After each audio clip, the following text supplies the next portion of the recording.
আসসালামু আলাইকুম। আপনাদের স্বাগত জানাচ্ছি কাপাসিয়া উপজেলা দুর্গাপুর ইউনিয়নের শীতলক্ষ্যা নদীর তীরে রানীগঞ্জ বাজার থেকে। এখানে শীতলক্ষ্যা নদীর উপর নতুন একটি ব্রিজ তৈরি হচ্ছে। ২০২৩ সালে ব্রিজের কাজ শুরু হওয়ার পর মাঝখানে কিছুদিন বন্ধ থাকে। এখন আবার পুরোদমে কাজ চলছে। ২০২৭ সালের মধ্যে কাজ শেষ হওয়ার কথা আছে। এই ব্রিজটির পশ্চিম প্রান্ত মিলিত হবে রানীগঞ্জ হাই স্কুল পাশ ঘেঁষে।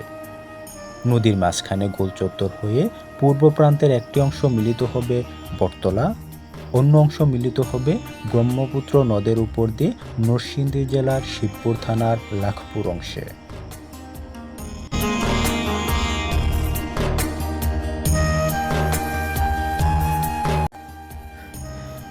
এটি মূলত গাজীপুর জেলার সাথে নরসিংদী জেলার সংযোগ সেতু।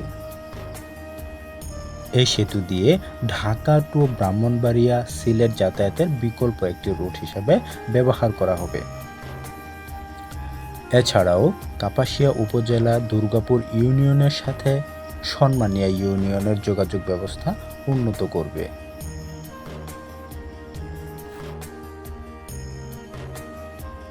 শীতলক্ষ্যা নদীর উপর নির্মাণাধীন ব্রিজের দক্ষিণ দিকে আছে কাপাসিয়ার বিখ্যাত ধাঁধার চর, আর উত্তরে আছে বিশাল জলরাশি। এই ব্রিজকে কেন্দ্র করে এখানে পর্যটন নগরী গড়ে উঠবে বলে আশা করা যাচ্ছে।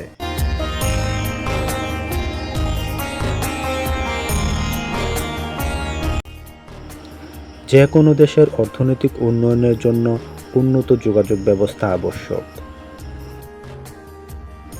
আশা করছি এই ব্রিজটির মাধ্যমে এই অঞ্চলের অর্থনৈতিক উন্নয়ন আরও গতিশীল হয়ে উঠবে। শুরুতে এই প্রকল্পের নির্মাণ ব্যয় ধরা হয়েছিল ১২৭ কোটি টাকা। তবে মাঝখানে দীর্ঘদিন এই প্রকল্পের কাজ বন্ধ থাকায় বর্তমানে নির্মাণ ব্যয় বাড়তে পারে।